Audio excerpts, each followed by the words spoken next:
दो बनवाला, no no no Birbal की खिचड़ी, नो नो नो दास्तान है Laila Majnu, no no no तो किस्सा तोता मैना, नो 12 मन की दो बन, नो बीरबल की खिचड़ी, नो दास्तान है Laila Majnu. No no no no no तो क्या सुनोगे बाप?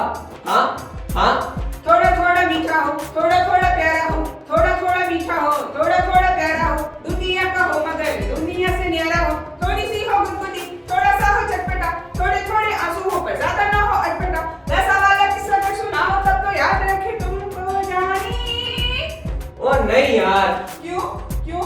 वैसा वाला किस्सा पॉलिटिकल नहीं है, No. वैसा वाला किस्सा पॉलिटिकल नहीं है, No. वैसे वाले किस्से में रिलीजन नहीं है, No. वैसे वाले किस्से में रिलीजन नहीं है, No. ह्यूमन लिबरेशन पे डिस्कशन नहीं है, No. आने वाले पोलिंग का डिसीजन नहीं है, No. ना तो दंगे की खबर है, अच्छा है यार, देश मुल्क में कितने मर गए ना तो उससे कोई जिक्र है, चाहिए भी नहीं। नारेबाजी है नहीं और फिक्रबाजी है नहीं, तो क्या सुनोगे खाक? अरे बोला ना बाप, थोड़ा थोड़ा मीठा हो, थोड़ा थोड़ा प्यारा हो, थोड़ा थोड़ा मीठा हो, थोड़ा थोड़ा प्यारा हो, दुनिया का हो मगर दुनिया से न्यारा हो, थोड़ी सी हो गुदगुदी, थोड़ा सा हो चटपटा, थोड़े थोड़े आंसू हो पर ज्यादा ना हो अटपटा, वैसा वाला किस्सा अगर सुनाओ तब तो याद रखे तुमको जानी। ओके, तो लो सुनो शुरू होती है ये कहानी, तो लो सुनो शुरू होती है ये कहानी, बात ज्यादा है नहीं ये पुरानी, बात ज्यादा है नहीं ये पुरानी, तो लो शुरू होती है ये कहानी। पूर्व रंग समाप्त हुआ। चलो अब जो कुछ सीखा है उसका अभ्यास करो। यह नवीन प्रयोग है, इसमें तनिक भी चूक नहीं होनी चाहिए। प्रणाम स्वीकार करें गुरुदेव। सदा स्नेही बने रहे मानो। किस प्रयोजन से आना हुआ? गुरुदेव, जब से आपने नाट्य शास्त्र की रचना की है, तब से हम सबके हृदय में कई सारे प्रश्न उठ रहे हैं।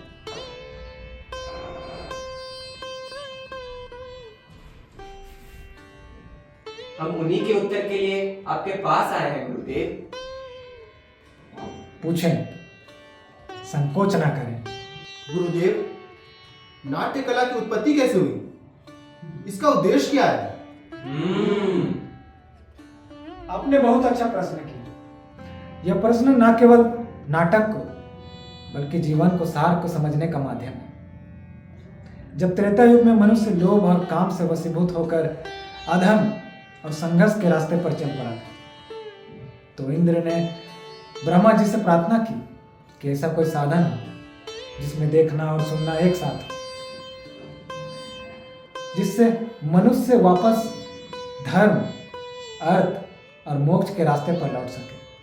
लेकिन गुरुदेव, वेद तो ज्ञान का भंडार है, उनमें जगत का रहस्य छिपा है।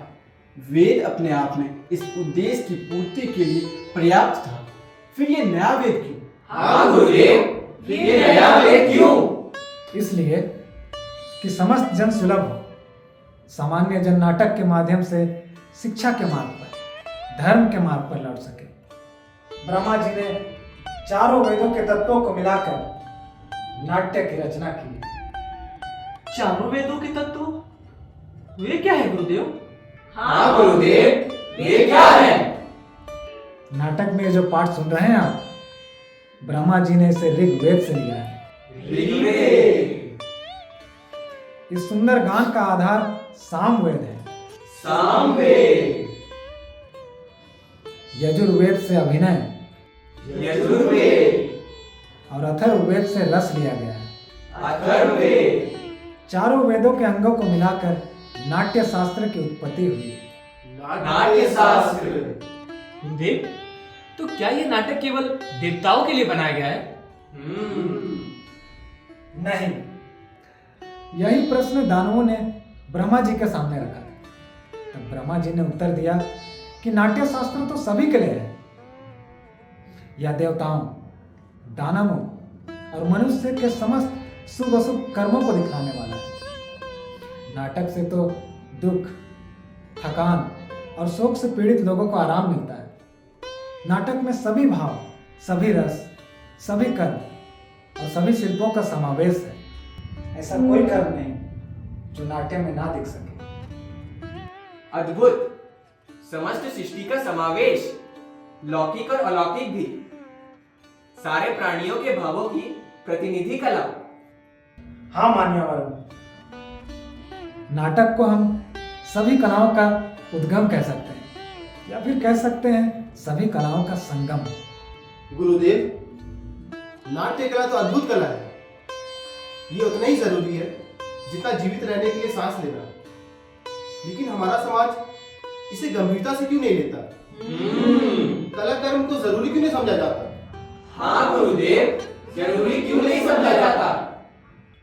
हम तो कलाकार हैं, नीति नियंता नहीं।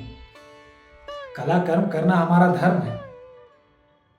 कला के विषय में, कलाकार के विषय में तो नीति नियंताओं को विचार करना है, नए प्रयोग और अवसर प्रदान करने हैं। नाटक केवल कला नहीं है, यह तो समाज का दर्पण है। नाटक से ही मानवता को सत्य के मार्ग पर लाया जा सकता है। रंगमंच जाति, धर्म और भौगोलिक परिस्थितियों से परे जाकर समग्रता में मानवता की बात करता है। रंगमंच समाज में विषम परिस्थितियों को दूर कर समाज में समता का भाव लेकर आता है, और यही भाव निसंदेह एक दिन धरती को स्वर्ग बना सकता है। निसंदेह गुरुदेव, कला विहीन समाज तो पशुओं के समाज के समान होता है। यही आशा और अपेक्षा के साथ समाज कला और कलाकारों को वह जगह दे जिसके वे हकदार हैं। मैंने नाट्य शास्त्र को पंचम वेद कहकर पुकारा है। पंचम वेद, समस्त वेदों का ज्ञान। समस्त वेदों का ज्ञान। हाँ मान्यवर, मेरे रंगकर्मी पुत्र आपके स्वागत के लिए अपनी प्रस्तुति तैयार कर आपकी प्रतीक्षा कर रहे हैं। चलिए नाटक का आनंद लें। वृद्धि और राष्ट्र की आशा सभी की पूर्ण हो, सृष्टि में आनंद व जग सदा संपूर्ण हो, धरती सदा फूले फले व विमल आकाश हो, सज्जन सदा निर्भय रहे व दुर्जनों का नाश हो।